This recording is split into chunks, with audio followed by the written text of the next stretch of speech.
et j'étais prise alors d'une fringale sucrée. Et en Suisse, selon moi, cela ne pouvait signifier qu'une chose. Un petit chocolat peut-être? Un petit chocolat peut-être? Un petit carré de chocolat peut-être? Eh oui, bien sûr, du chocolat, mais pas n'importe quel chocolat. J'étais venu pour goûter les créations d'un jeune chocolatier inventif nommé Michael Randin. La légende dit que le meilleur chocolat est suisse, ce que contestent formellement les Belges, bien sûr. Qu'est-ce que vous en pensez, vous? Ah, moi, je le défends. Après, c'est une bonne guerre, quoi. Donc, mais je suis en Suisse. Autant dire que le meilleur chocolat est suisse. Établi dans le petit village de Montchéran, près de Lausanne, Michael Randin est le tout premier chocolatier bio en Suisse.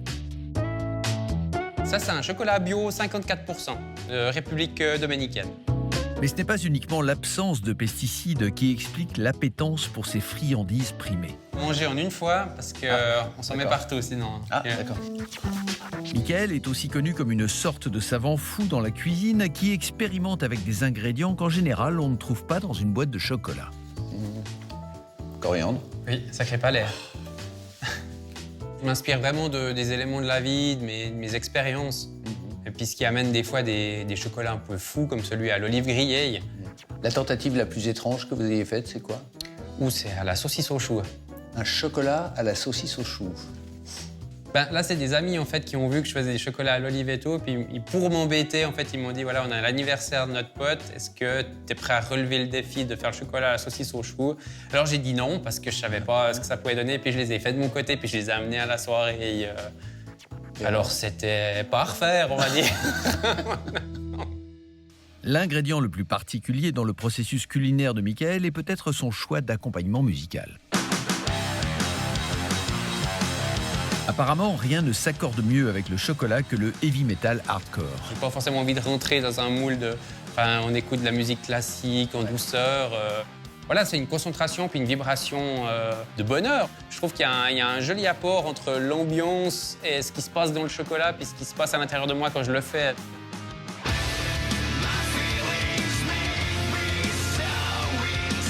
Michael est particulièrement fan de heavy metal suisse et il aime soutenir des groupes locaux comme celui-ci, Chaoseum. Quand on pense à la scène musicale suisse, on ne l'associe pas immédiatement au métal. Non, il y a énormément de groupes ici, de très bons groupes. Moi, je pense qu'on fait partie des nuls. Pour rendre hommage à ses groupes préférés, Michael a récemment lancé une nouvelle gamme de tablettes de chocolat appelée Swiss Metal Chocolate. Il a dédié une tablette différente à chaque groupe et la réaction a été celle de gamins dans un magasin de bonbons. Swiss Metal Chocolate! Swiss Metal Chocolate. Alain, pourrais-tu nous parler un petit peu de ce Swiss Metal Chocolate? Oui, bien sûr, Franck. Si vous voulez un chocolat 100% rock'n'roll, vous l'avez ici.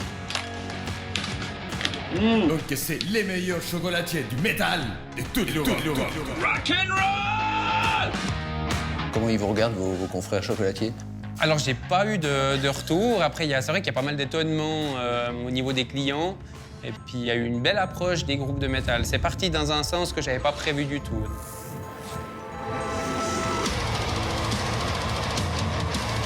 C'est vrai, mes amis, si comme Michael, vous travaillez dur et que vous poursuivez vos rêves, un jour, vous aussi, vous pourrez avoir un concert de Chaoseum dans votre cuisine. La connexion métal-chocolat, elle est évidente, comme on pourrait dire le reggae et la ganja. Oui, sauf que le chocolat, ça se fume pas. Ah bon? Si vous aviez aimé Mylène Farmer, vous auriez fait quel genre de chocolat? Je pense que je serais parti dans la même idée, mais j'ai pas envie d'y réfléchir.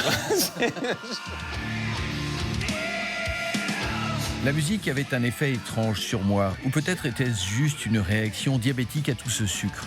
Dans tous les cas, le moment était venu de prendre le large.